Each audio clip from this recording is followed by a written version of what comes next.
Hi, my name is Khoo, and I'm here to talk to you about designing no-code tools. And when I was talking to a coworker about this talk, she said, "Oh, that's not a case study, that's a fail study." And I really liked the way that she framed it. So I'll explain that a bit. But first, a legally mandated slide. This basically says Salesforce is a publicly traded company. Don't buy our stock based on anything I say over the next 10 minutes. I'm just a designer. So Salesforce, some of you might not be familiar with what that is a customer relationship management software company. That means people use our products to support their sales, customer service, marketing, e-commerce, and many other business functions. It's been around for 20 years, and it's pretty successful. And in part, that success is due to the fact that it has an extensive clicks, not code platform. And there's a lot of value in that, $16 billion in value, in fact. And by clicks, not code, I mean things that look like this. It's a lot of drop-down menus, open input fields, lookups, things like that. But we've been around for 20 years, and we've grown and matured as a product and a design organization. We have the Lightning Design System, and that system is a foundation that allows us internally and our customers to build modern, rich, responsive applications like what you see here. So how does someone go about creating apps that look like this without writing code? And how do you create the tools for people to do that without programming? How do you approach this problem? Like any good human-centered design thinking org, you start with the users. And for a very long time, we thought that our users fell into these two buckets. The admins, who do not code, so that's Salesforce administrators, and then the developers, people who are using Apex, which is our proprietary programming language to build apps. I would say this is a pretty foundational belief that many people held about who are our users. However, over the past year, our research team undertook a pretty massive effort to re-examine and redefine those personas. A lot of things had happened since we first identified those two personas.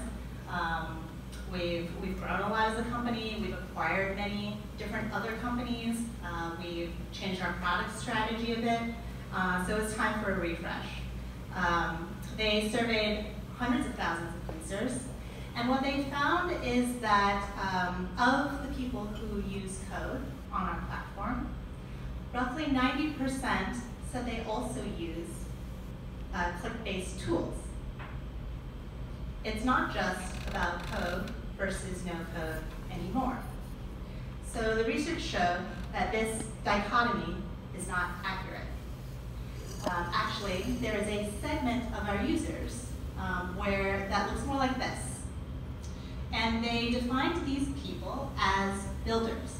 These are the people who customize and enhance Salesforce using no-code tools. Maybe that would be obvious to you already, but this is the first time we really had objective data about that. And I believe in data, don't you? So it's, what does this all mean? How is that changing our product strategy? I want to highlight a couple of specific tools and talk to you about those. These are the ones that I've been working on and know the most about. So basically in an app development stack, you have UI tools, right? That's like what you see, the way something's laid out. Then there's the logic layer, so that's the thing that's handling the data. And then there's the data itself. And we have these two primary logic writing tools at Salesforce called Process Builder and Flow Builder. That's what I've been working on over the past couple of years. And by logic, what I mean is you can write a program using these tools without writing code.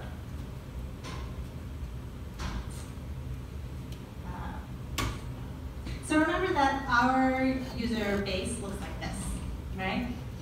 But as I said, this isn't a case study, it's a fail study. So unfortunately, our products look more like this if I were to map their functionality against this spectrum. Actually, it's even worse. It looks like this. And what I mean by that is, with this Venn diagram, there are areas of unique functionality to each tool, and there's an area of overlapping functionality. And you'll notice on one side there's this big empty space.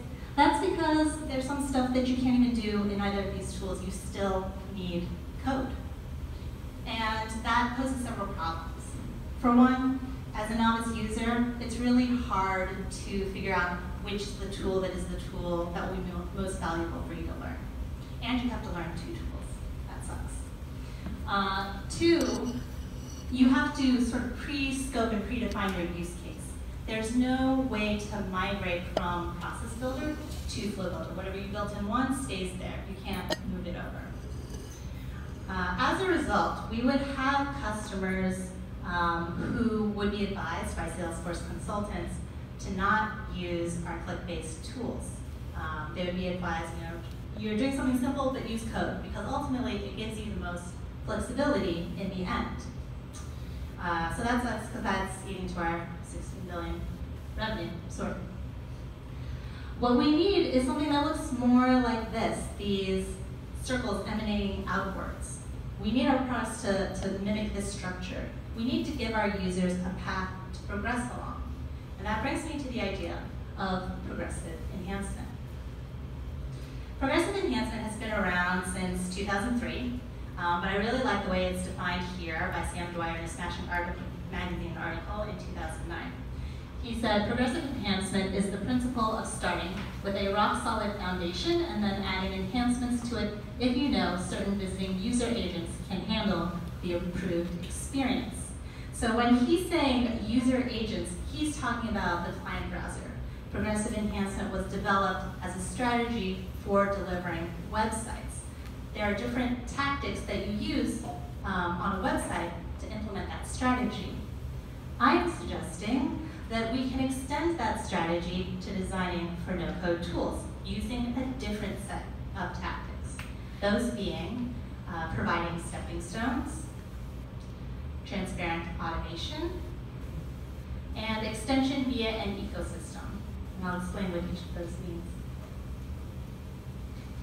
So stepping stones. Provide things that help a non-coder begin to learn the concepts of programming. So by stepping stones, I mean starting wizards, templates, guardrails, prompts. I think there's, from what I've seen, no way around the idea that you have to learn certain programs, certain concepts of programming, like trigger a condition and an action, or something like what is a variable, or what is a loop. But you can introduce those to people. You don't have to literally know the code to know the concept. Second, transparent automation. Automate the tedious stuff, but give users a way to see what's being automated and take control of it. So something that's sort of tedious in programming is variables, defining, declaring them.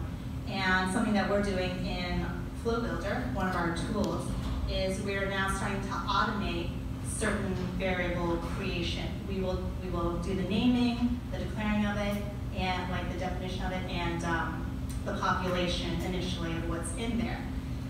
But we are giving our customers, our users, a way to inspect where they came from, what's in there, and if they're particularly advanced, they also have an advanced mode to override those automatically created variables.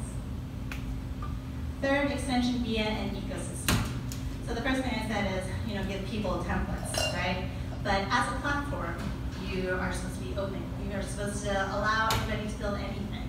How could you possibly provide a template for every single use case out there? You can't. So that's why it's really important to build this community that can help you extend your platform. Salesforce is really good at this. They put a lot of time and money into fostering the App Exchange, which is their app store, and fostering a community of professionals who create things for Salesforce. So, you know, we've been around for some time and we've had some successes and some failures. We are currently actively working on creating this unified experience for our builders. It's very much a work in progress. If you're working on something that sounds sort of similar to this, come talk to me afterwards. I'd love to hear what you're doing.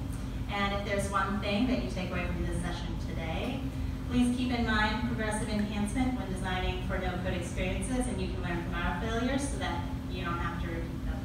Thank you.